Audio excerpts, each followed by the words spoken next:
आइए तुलसी Tapovan YouTube channel में आप सभी भक्तों का बहुत बहुत स्वागत, मान और सम्मान है।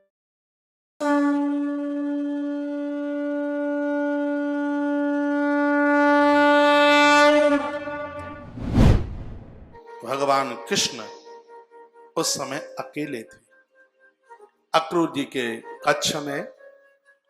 तो भगवान की आंख में अचानक आंसू आ गए। कृष्ण रो पड़े और जैसे ही कृष्ण रो पड़े तो उठ बैठे हुए अक्रूर ने कहा, क्या बात है, आप रो क्यों रहे? तो भगवान बोले, क्या बोले कि किम नुना कुशलम प्रक्षे एदमाने कुलामय कंसे मातुल नामंग स्वानाम नस्तु प्रजा सुच। काका क्या बताऊं, मामा कंस हमारी जिंदगी की व्याधि बन गया है। मामा है, शर्म लगती है ये कहने में कि हमारा मामा है। हमारी वजह से काका जी हमारे माता पिता आज 11 वर्ष से ज्यादा समय कारागृह में हो गया। जब जब याद करता हूं तब बड़ा कष्ट होता है, बहुत दिक्कत होती है, परेशानी होती है। कभी तो लगता है कि मैं सीधा मथुरा जाऊं तो पकड़ करके उसके चोटी को नीचे पटक करके और घुटनों ही घुटनों का प्रहार करूं, लेकिन करूं तो करूं क्या, मामा है। लेकिन काका, इसका पाप का घट बस अब भर चुका है, फूटने ही वाला होगा। मुझे बेबस होकर के जाना पड़ेगा। मैं अपनी तरफ से कभी किसी को नहीं जाता मारने के लिए।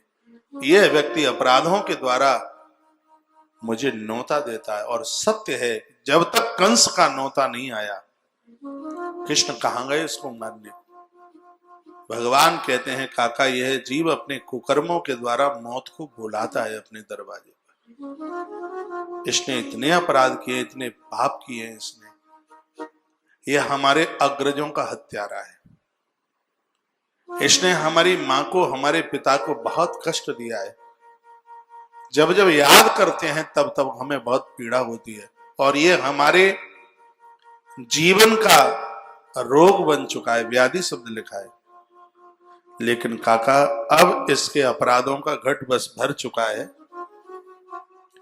अब यह ज्यादा लंबे समय चलेगा नहीं। और नारद जी तो 3 दिन की बात कह गए थे, परसों कही थी। और जिस दिन नारद जी गए थे उसी दिन अक्रूर जी आ गए रात को। दूसरा दिन यात्रा में निकला, तीसरे दिन तो चुटिया पकड़ के घुमाया है। ये पूरी कथा लिखी है।